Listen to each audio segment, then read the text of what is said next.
What if the cutest girl you've ever seen could put you 6 feet under?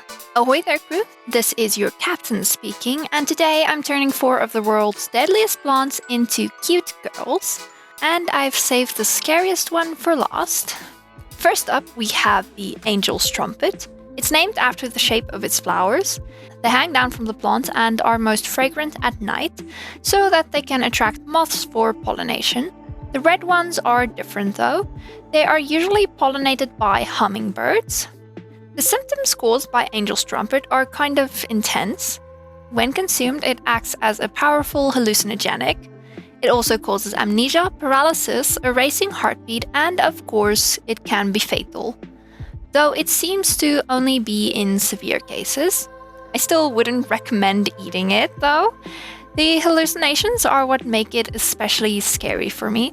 Despite all this, it's known to be used in rituals and herbal medicines, which ties it even more closely to spiritual themes.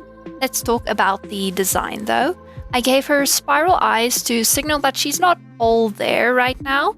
I feel like it didn't end up reading that well since I made her eyes so thin, but at least you can sort of see it up close. Her outfit is loosely inspired by a nun's, which is a nod to its spiritual name and history.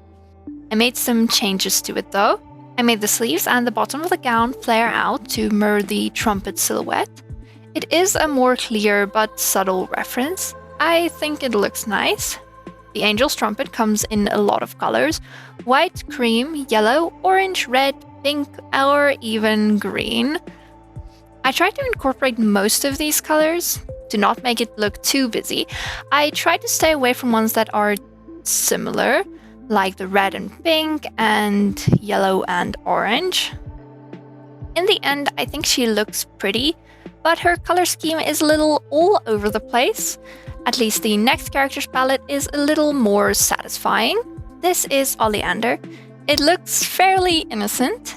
Due to its pink and white flowers, it's commonly used as garden hedges, which is scary because it is also poisonous. It causes vomiting, seizures, irregular pulse, and maybe even a coma. I wanted to capture that contrast in my design. Her color scheme is a cutesy pink and white. It's very sweet and girly. Her eye bags are meant to be a nod at the potential coma. I know a coma is not actually the same as sleeping, but this was the best I could think of to illustrate it without actually drawing her unconscious. Luckily, Oleander is quite bitter, which helps deter people and animals from eating it. This was the easiest quality to tie into a character. I did my best to make her look more aloof and a little unapproachable.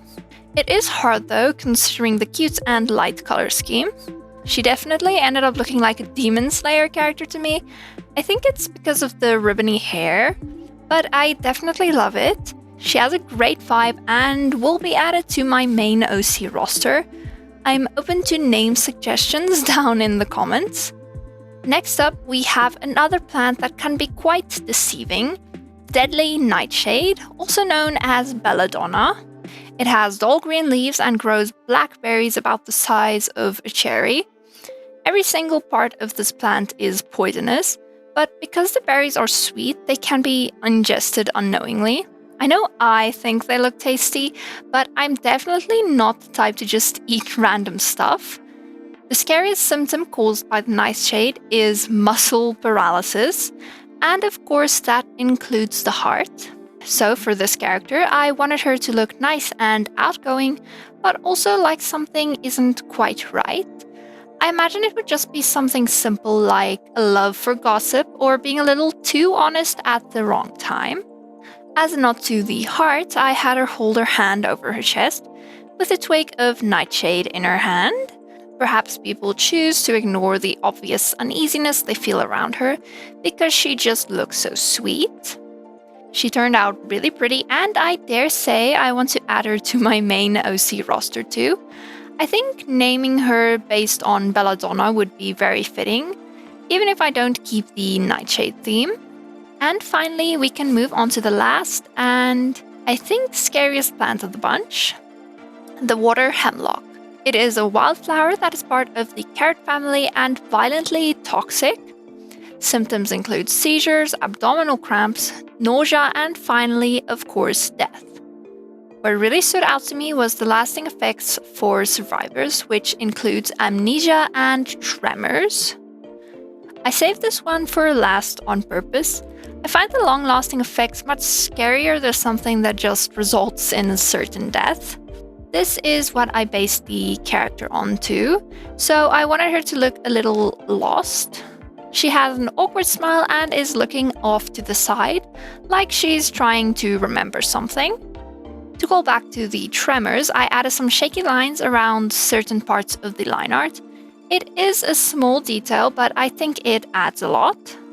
The plant itself consists of small white flowers that group together and purple stripes or blotches on the stems.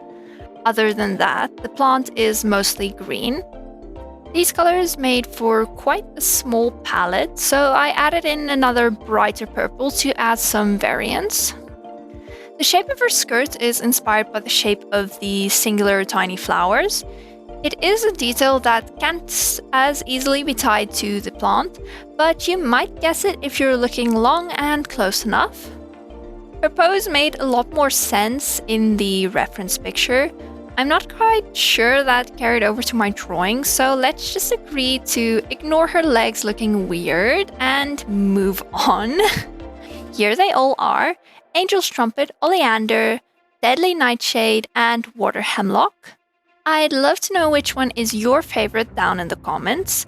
Mine has to be Oleander, but that might just be because of her palette. And if this is your kind of thing, be sure to subscribe so that you can join our little pirate crew.